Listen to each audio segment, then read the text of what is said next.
Don't forget to like and subscribe, and share your opinion down below. Entitled boy thinks he owns my sister. PA stands for father. So, this one starts 2019 when I'm in high school down my normal school stuff, so is my sister who is 2 years below me. So, it starts as a normal day, showing up to school as normal. I go to my first class, but when I got there the vice principal was there and walked up to me and asked me where was my sister and was she here today. As I thought she must have gotten another award or something, so I told him she was at the library the last I seen her, and then he walked off. Later that day I was called up to the offices, which was very rare for me, so I made my way up there. When I got there I was surprised that my pa was up there too. Then the vice principal, the principal and the student counselor were there too. At that moment I started to get a bad feeling that I got in trouble again and started thinking, who did I hurt this time? But as we got in and sat down, they started asking questions about my sister, about what does she do in her free time at school, to where does she go at these times, and asking how she acts to others, which I answered. Then the student counselor finally tells me that my sister had apparently had sexually assaulted a boy of her year and had been for some time and had been reported by the boy and his parents. I could not believe what I was hearing. After the meeting was finished, my sister was kicked out of school for a week, so I grabbed my stuff and headed to my parked car, which my sister was in the back silent, not talking. That gave me a sign that something was not right, and once we got home, she went to room and did not come out for the rest of the day. Pa began to ask me questions on what was she doing at school. I told him I had no clue, so I went to my sister's room, opened the door slowly and walked over to her bed where she was face down in the pillows. So I sat down next to her and asked her to tell what happened, and told her I was not angry at her and said, I know you sis, I know you would never do something like this, I beg you to tell me what happened. After 10 minutes later she finally started to open up and told me what happened. She told me that there was this boy that had been following her and harassing her and had been telling her how she was beautiful and all that, and that he'd been doing this for some time and that he had been getting more aggressive, and then started to tell the other boys and girls that she had sex with him and made him have sex with her. Then the student counselor found out and now she got in trouble over what he said. At this point I was very pissed off, but I did not show her that I was angry at what this boy did to her. I just comforted her and calmed her down and told her it was not her fault. So, for the whole week I asked around school to see who this boy was. Sadly no one wanted to tell me, so when my sister got back to school the very next week I kept my eye on her. A week went by and to nothing, but one morning I was walking the back of the library to get to the block of classrooms. As I turned around the corner to see my sister walking down to path, and behind her was the entitled boy following her. I stepped back and heard my sister telling him to leave her alone. But the boy kept telling her that they were to be together and all that crap. To this day makes me sick. Then I heard my sister yell at him to stop grabbing her, then followed by her saying, "Let me go." He pulled her around the corner and walked right into me. He was a little surprised, but then I asked him what he was doing with her. He said that this was his girlfriend and that she would not leave him alone. He did not know that I was her brother. Then I told him to let her go. He said that he was going to take her up to the office as she was apparently trying to have sex with him again, and asked if I did not know that she got kicked out of school for a week, which I responded with, yes I did, as I was in the offices with her. He asked why I was in the offices with her. Did she do something to you too?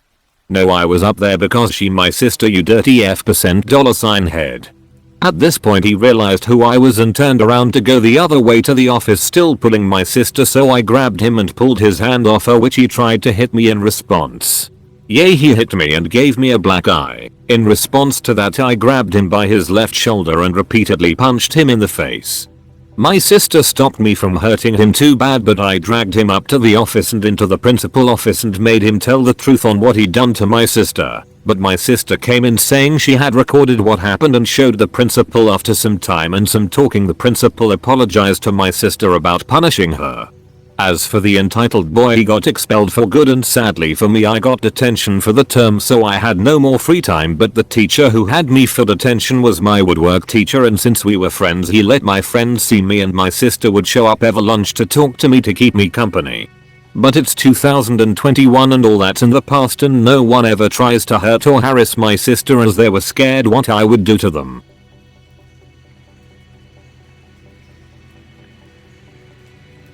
Having an asthma attack? Don't care, I need to get home now. Apologizes up front. Lurker of sister Reddit and thought I would post my own experience with an entitled person. Several years ago I worked as a doctor's receptionist and I live and worked in the UK. The person is my co-worker. She was older than me and had a teenage boy at the time. Excuse British dialects and northern's misuse of the language. The co-worker and I used to work closing on Friday nights. The doctor's was open to 6 PM, and then we both would catch the same bus to our homes. She was 30 minutes away and I was a good 50 minutes away from where we both worked. Now before this incident, I had already been yelled out plenty of times by the doctor and her husband who was the practice manager about closing the doctors at anything other than 6 PM on the dot by the computers and alarm. Yes. I do mean 5:59 PM as well. As you had to transfer the phone to the out of hours service, they had an accurate log of when this happened. As such, I was incredibly hesitant about doing the phone early, as it would always backlash on me. I didn't know if she got yelled for the incident or anything. I just know that I was, and that I had many a time multiple unpleasant conversations with patients about their time that they was there. Never mind the call logs of transfers from the U service. I just know I got yelled at, and it made me overly cautious. This one evening, the co-worker once again assured me that it didn't matter how I was going to make her late for the bus and to hurry up. I had been frank on many occasions about how I treated by the doctors. She would just take command, as she was older than me, and didn't want to be late every Friday evening because of my outlandish behavior. Now the bus was that we had one that would take us all the way or had to play a game of hop a bus. Get a bus part way down the track to get one more. For my co-worker this was 2 buses, and 3 in total for me, unless I was unlucky and it was sometimes 4.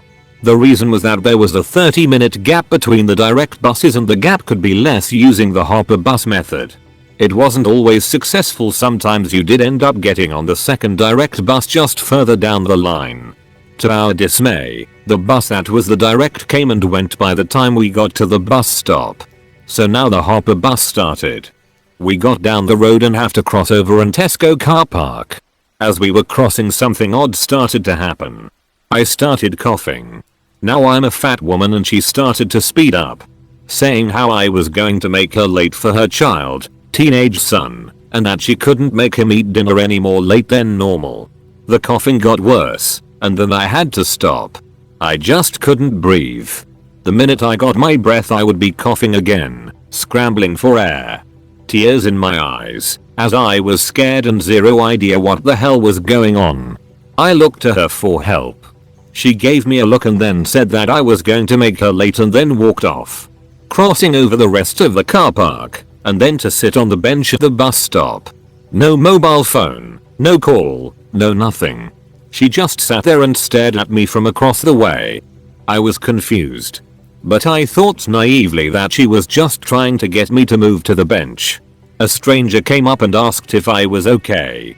I smiled and brushed him off, saying that my co-worker was over there. I started to plod my way along, one step at a time before finally making it over there and sat down. But something bothered me. We were still waiting for the bus to come. The morbid curiosity in my head was already going over time. If the bus came, would you have gotten on? I asked innocently. I didn't expect her to look me dead in the eye. Yes. You having a coughing fit isn't going to make me late getting home. The bus did come then and she started to pass it off as normal, talking about other stuff, but it stayed with me. It turned out that was my first asthma attack. She didn't much care when I told her about it when I got my diagnosis, which happened to be months later after this event. Just that I was being rude by daring to make her late. Sorry for the lack of happy ending.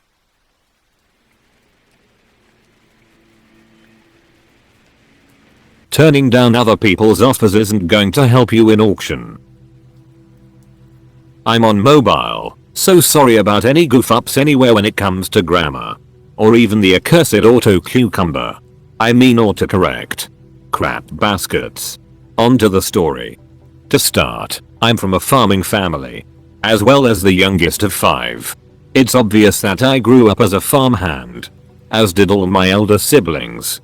And while it's a different story altogether, you never messed with my 14-month elder sister. She's the strongest of the 5 of us as far as I'm still aware. Anyway, there was an older woman who lived down the street from us. She allowed my dad to rent her 40 acres of land every year for a price. Don't know the details of the deal they made. Adding my dad's own 40 acres, that was 80 acres he could work with. This meant my parents could continue to save a lot of money for their own retirement. They're still at it, by the way. The older woman sadly died. I don't remember how, but her son, we'll call him Toombs, inherited the land. Guess what he wanted to do? Why, sell, of course. And at an extremely high amount. He decided that the best option would be to auction the place off. Well, plenty of farmers wanted that land. My dad was one. Here's the thing, several people made huge offers. Like several hundreds of thousands of dollars. And he didn't take them. Toombs wanted to try for more from the auction. Even my dad made him an offer of about $300,000, and he was turned down. My dad took out a loan to get that much cash for the property. Granted, it wasn't as high as others, but again, that man refused to budge. Then came the day came for the auction.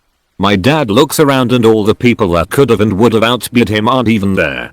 My dad gets that 40 acres of land without much of a fight and got it for I think about 50-100k cheaper than his original offer. Remember the sister I mentioned earlier? She is currently renting to own that very house with her family. And it's all because Toombs didn't take the money he was offered by the people that could have given him the most profit.